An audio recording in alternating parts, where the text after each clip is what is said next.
Welcome back to Removing the Mask. It's been a while. I haven't done a video for several weeks, but I'm back. And I'm going to ask a few questions because I've had a few people ask what happens after that victim leaves the relationship or decides to speak up and tell someone about their abuse. We're going to keep it really short because I don't want to do a really long video, right? One of the things that I find that most people, including myself, struggle with when they speak up or decide to move on is now finding out who we are, right? Because for so long we've been who they have wanted us to be. So now we have a lot of readjusting to do. It may come out in the form of constantly talking about our ex-partner.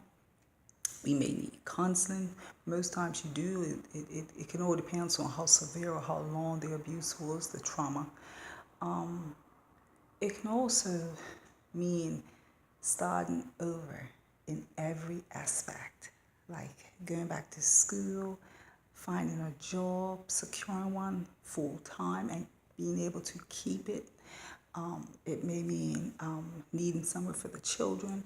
It may mean moving into somebody else's home until they can get on their feet. It may mean going to court and getting a restraining order. It can mean several things, right?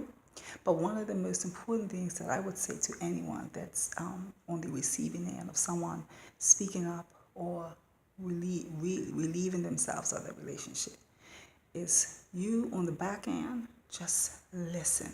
And if you know from the beginning that you have no patience to keep hearing about this, or you don't want to take somebody in, or you can't spare extra funds maybe to make sure they have food, keep their lights on, pay their rent. It's a whole lot of factors that come with leaving that relationship. Unlike myself, I wasn't in that position where I had to totally lean on everybody else.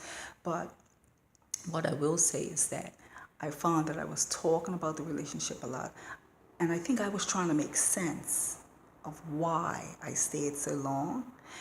And like many women that speak to me, even men, the same thing. They try to make sense of why they stayed so long and how did it get to this place and what could they have done differently and oh my goodness, there's so many things you can ask yourself.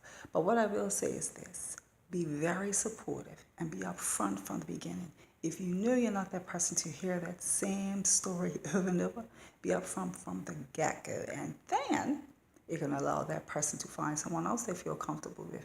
And even if that means a counselor, right?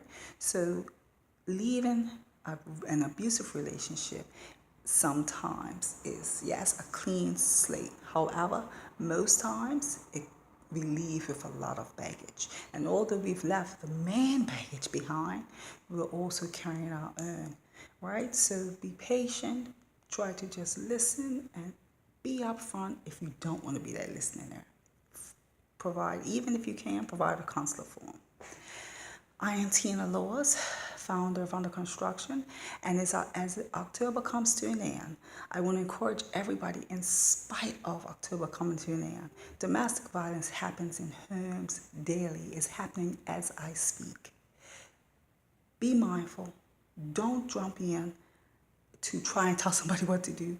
Just be a listening ear and support. Tina Laws, founder of Under Construction, and I choose to continue to remove my mask so that I can encourage others to do the same. Have an awesome weekend, and I'll see you next Friday.